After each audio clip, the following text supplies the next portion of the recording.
नियम के विधेयक पर बोलने का अवसर दिया है। मैं शिवसेना पार्टी की तरफ से धन्यवाद देती हूँ।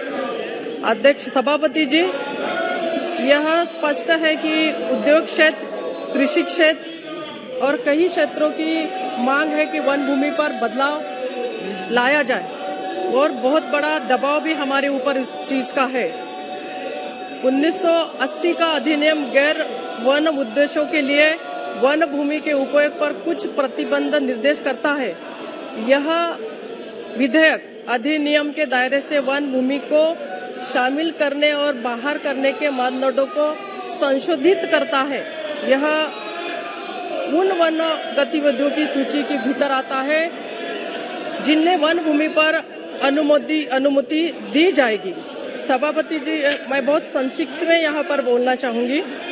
सभापति जी, वन मंजूरी में देरी का एक बड़ा हिस्सा राज्य स्तर पर जो देरी होती है उसका भी है। लगभग 51 सीमा सड़क परियोजनाएं वन मंजूरी के कारण प्रलंबित है। इसमें से 29 राज्य सरकार के पास में प्रलंबित है। मई 2023 तक अनुमोदित के पहले चरणों के लिए लंबित सभी वन मंजूरी के लिए 2235 आवेदनों में से 1891 राज्य सरकार के अधिकारियों के पास प्रलंबित है। ये बहुत गंभीर बात है और विकास को अगर हम आगे बढ़ाना चाहते हैं तो हमें कुछ बदलाव करना भी बहुत जरूरी है। सभापति जी, बहुत बड़ा एक विषय यहाँ पर मैं रखना चाहती हूँ कि करीबन बहुत सालों से हमारे महाराष्ट्र के विदर्भ रीजन में एक झुड़पी जंगल है। वहाँ पर हजारों लाखों हेक्टेयर से जमीन पड़ी हुई है। खाली छोटे छोटे वहाँ पर पौधे हैं, पेड़ नहीं है और ऐसी बंजर भूमि वहाँ पर पड़ी हुई है जिस पर फॉरेस्ट बढ़ाया जाए, मतलब उसमें बढ़ोतरी की जाए फॉरेस्ट की, या फिर उस पे सोलर प्लांट भी हम लगा सकते हैं।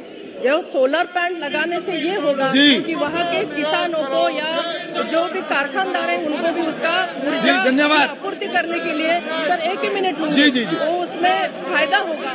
मैं इसमें ये बोलना चाहती हूँ कि हमारे राज्य सरकार ने जब 14-15 में हमारे वहाँ के तत्कालीन मुख्यमंत्री देवेंद्र जी फडणवीस साहब ने कुछ प्रस्ताव, क्योंकि वो भी विदर्भ से आते, कुछ प्रस्ताव यहाँ पर भेजा है लेकिन उस पर कुछ निर्णय नहीं लिया गया है। और मैं ये भी चाहती हूँ कि जैसे अभी वन जमीन हस्तांतरित होती है, राज्य सरकार की जो E-क्लास जमीन होती है वो हस्तांतरित होती है, फिर उसमें जो पहले हमारे किसान लोग पाइपलाइन डालते हैं जो भी पानी के लिए, अब वहाँ पे फॉरेस्ट अधिकारी जाके उसे निकालने का काम करते हैं। तो ये बहुत दुर्दैवपूर्ण बात रहेगी कि किसानों को भी यहाँ पर राहत नहीं मिल रही। सर, मैं एक उदाहरण और बताना चाहूँ, एक मिनट मुझे और दीजिए।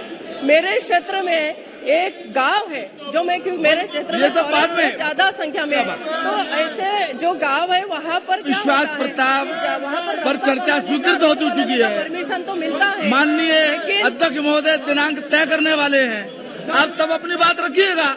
अभी आप अपनी सीट पर वापस जाइए प्लीज।